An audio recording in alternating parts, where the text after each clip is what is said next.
Hello, and welcome back to Super Mario Mayhem. Today, we'll be talking about the Nintendo Entertainment System, the video game console that saved the American video game industry. Before we talk about the console itself, let's do a quick history lesson. Back during the late 70s and early 80s, Atari was the most popular video game manufacturer in North America. Founded by Nolan Bushnell and Ted Dabney, Atari was well known for producing popular arcade games and manufacturing their hit video game console, the Atari 2600, also known as the VCS. Some of the most popular games for the time were developed for the system, such as Adventure, Pitfall, Yar's Revenge, and a port of Taito's Space Invaders. With the immense popularity of these games, many smaller companies wanted a slice of that success, and began developing games for the 2600 and other similar consoles. However, due to the sheer amount of games getting released, this quickly flooded the market, with most of the games getting released being of poor quality. Additionally, the rise in home computers caused many console players to switch over to computer games.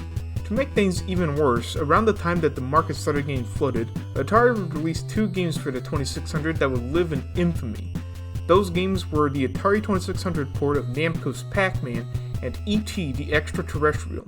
Both of these games were received very poorly, so poorly that many people began returning these games back to retailers. In fact, a lot of these unsold and returned games were buried in a New Mexico landfill. With the oversaturated market and the increasing appeal of home computers, interest for home video games plummeted to a new low, thus causing a crash in the market. Meanwhile, in Japan, Nintendo had released their family computer console to overwhelming success, and started looking into how they could market their system overseas. Initially, they were in talks with Atari to have them manufacture the console outside of Japan. However, the deal fell through after Atari saw a prototype of Donkey Kong on the Coleco Atom computer, believing that Nintendo was also in talks with Coleco. Despite further arrangements, by the time that Nintendo and Atari would have made the deal, the crash would have already occurred in North America, causing Atari to suffer financially. Now on their own, Nintendo decided to test the American market to see if there was any interest in the Famicom overseas, and began working on arcade adaptations of Famicom software. This would result in the Versus System line of arcade games, and since arcade games were unaffected by the crash, it became a huge success. This helped Nintendo gain confidence that the Famicom could succeed in North America, and in January 1985, they showcased the new console at the Las Vegas Consumer Electronics Show under the name Nintendo Advanced Video System. Redesigned by Lance Barr, the system followed a more sleek gray color scheme as opposed to the Famicom's white and red color scheme. Despite the presentation and the fact that the Famicom was doing extremely well in Japan, the American audience still had doubts about the system, claiming that it would absolutely bomb.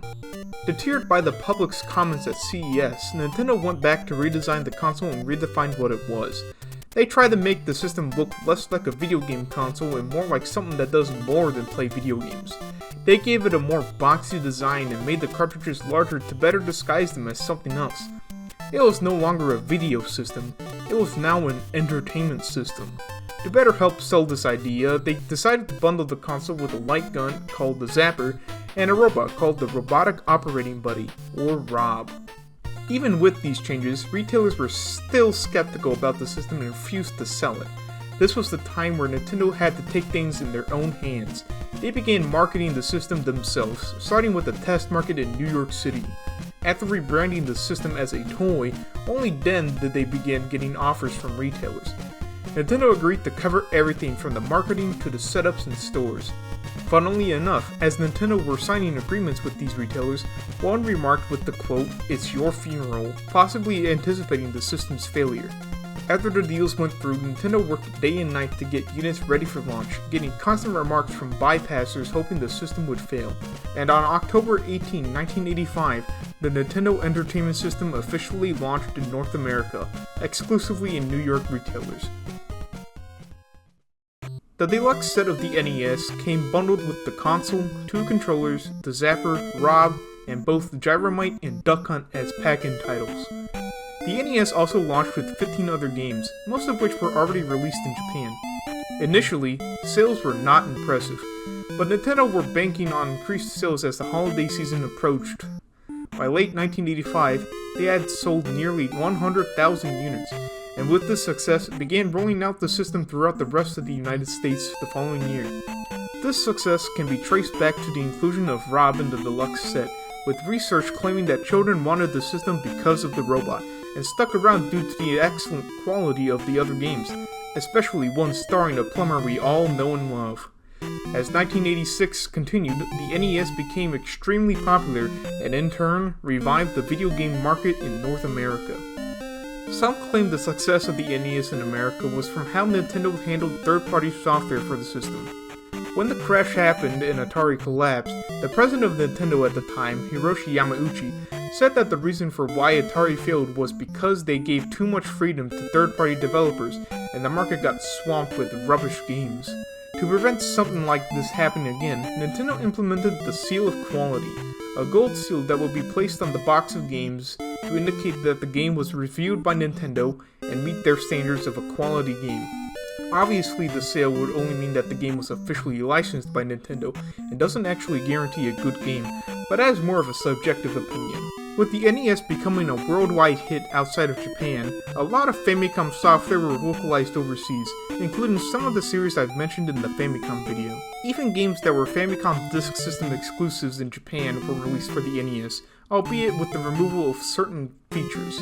There were a few games that were exclusive to the NES, such as a few NES-developed games that utilized the accessories more, and a whole lot of licensed games based on popular movies and shows during the time. And like the Famicom, Mario also makes his appearance on the NES, albeit with most of the games also being released on Famicom.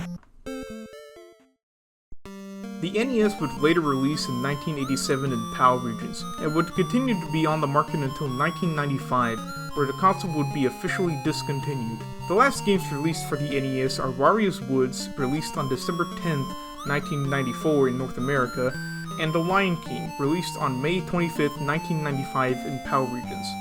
Ever since, NES software has been re-released on modern hardware, such as the Virtual Console releases on Nintendo Wii, 3DS, and Wii U, as well as the Nintendo Switch Online service. The NES has been regarded as one of the most important video game systems of all time, and without it, the American video game industry might not even exist today. And that will be it for this video. From this point forward, we'll be playing plenty of Mario games released for the NES, so join me next time as I play the blockbuster hit that put the NES on the map. I'll see you next time.